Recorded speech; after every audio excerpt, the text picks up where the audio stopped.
Mbote Bandeko, Liman Talk About. Aujourd'hui, je veux parler de tout ce qui est lié à l'argent comme acheter, dépenser, gérer ses finances en Chine. Tokei.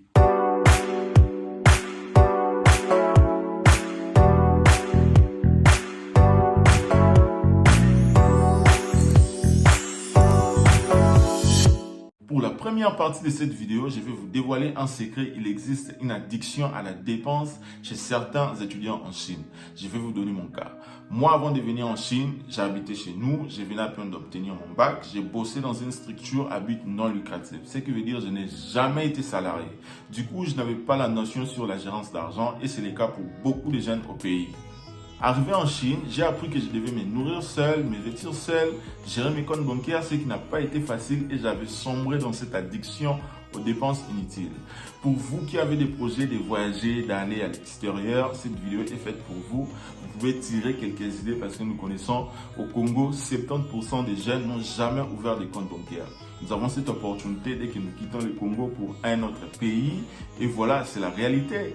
Pour la deuxième partie de cette vidéo, je vais parler de l'étiquette qu'on nous a collée en étant en Chine, que forcément je fais du business, commerce de téléphone, des habits. Non, moi je ne les fais pas. Il y a des gens qui sont adeptes à ça. Même des étudiants comme moi, ils étudient et ils font leur business. Et là, je vais vous présenter un business en ligne qui marche très bien. Il s'agit de Bean to Business, une structure à cheval entre la Chine et l'Afrique. Ils évoluent en collaboration avec des fournisseurs chinois. Ils proposent tous les articles et ils expédient partout en Afrique. Si vous tombez sur ma vidéo et que vous avez besoin des commandes, n'oubliez pas de les contacter. J'ai mis les liens dans la barre de description.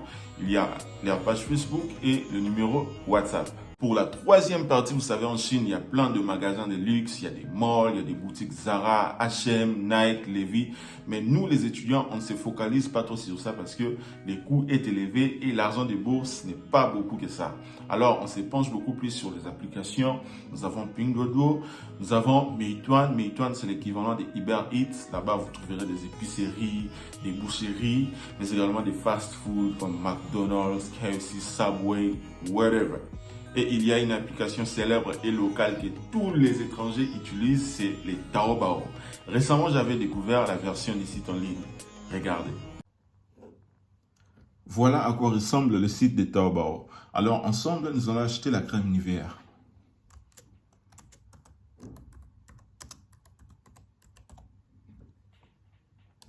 Et c'est même traduit en français. Et pourtant, dans l'application, ça ne se traduit jamais. C'est toujours en chinois.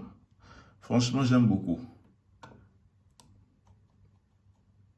Nivea. Je choisis celui-ci. Et c'est rapide. Hein?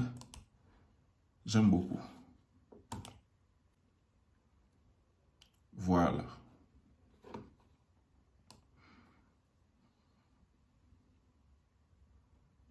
C'est 50,80 yuan.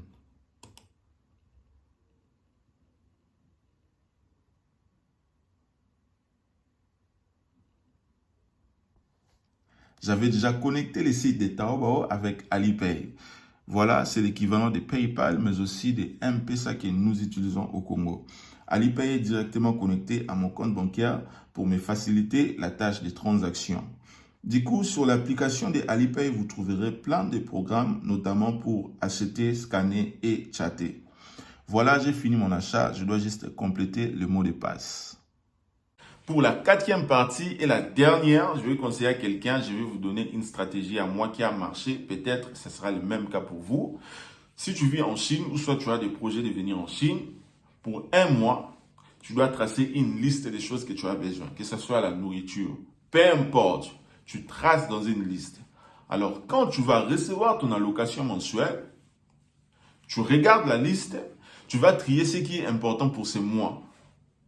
Comme la nourriture, tu enlèves d'abord la nourriture et tu vas trier les choses qui sont importantes. La moitié de la liste qui va rester, tu vas les acheter les mois prochains. Et tu auras ton argent parce que tu ne peux pas acheter toute la liste. Tu gardes la moitié de la liste, tu gardes aussi la moitié de l'argent qui est resté dans ton compte bancaire. Avec cet argent, tu peux les utiliser pour les imprévus, pour les sorties, surtout si tu veux sortir avec des amis. Tu dois forcément avoir l'argent. Alors, quand arrivera le mois prochain, tu vas acheter la moitié de cette liste. C'est très simple.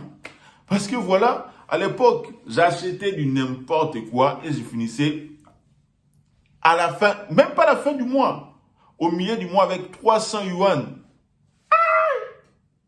Donc voilà, j'espère que ma stratégie va vous convenir. Si ça ne convient pas, cherchez une autre stratégie. Merci d'avoir suivi cette vidéo. On se retrouve à la prochaine.